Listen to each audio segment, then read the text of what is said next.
Turkey, where west meets east literally and figuratively at the Bosphorus, is a delightful place to visit.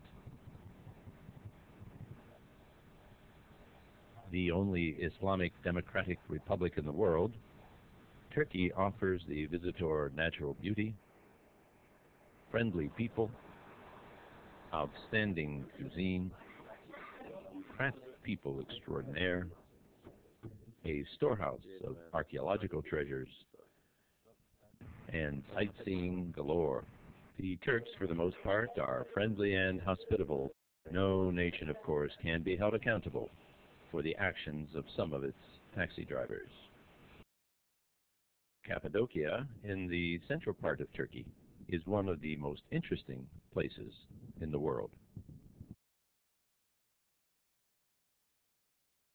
Early Christians, seeking to avoid Roman persecution, created 4-story monasteries and nunneries in the Tufa, where they ate, slept, studied, and prayed.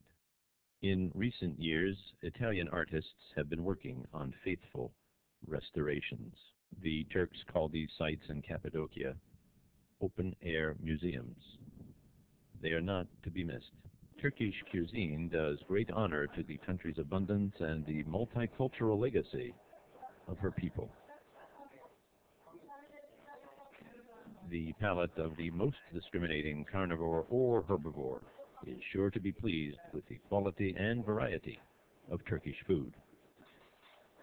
The hospitality of the village people is overwhelming. These women share their freshly baked bread with strangers and refuse payment. No Turkish village would be complete without an itinerant mender or vendor of some kind who is guaranteed to draw a crowd of children.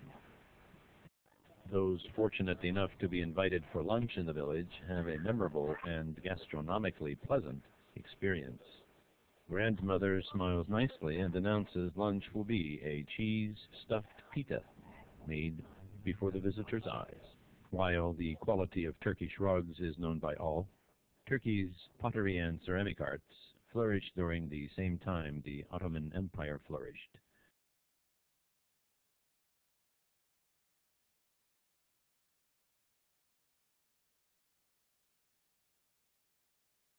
At Pamukkale is one of Turkey's greatest natural wonders.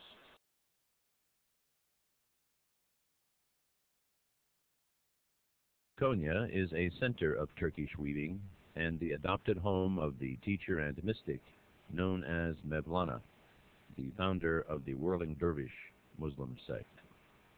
The blue-green roof of the Mevlana Museum is the symbol of the city of Konya. A visit to the museum is quite an experience. Mevlana lived in the 13th century. His followers are called whirling dervishes because they believe universal love can be achieved by whirling. Turkey is a storehouse of archaeological treasures which in many instances were not uncovered until the 20th century.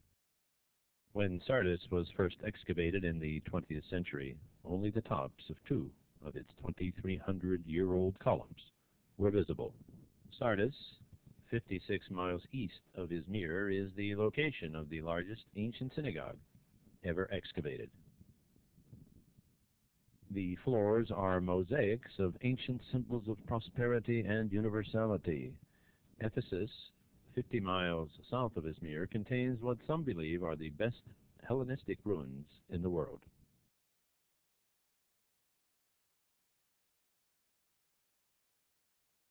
Izmir was known as Smyrna in days gone by.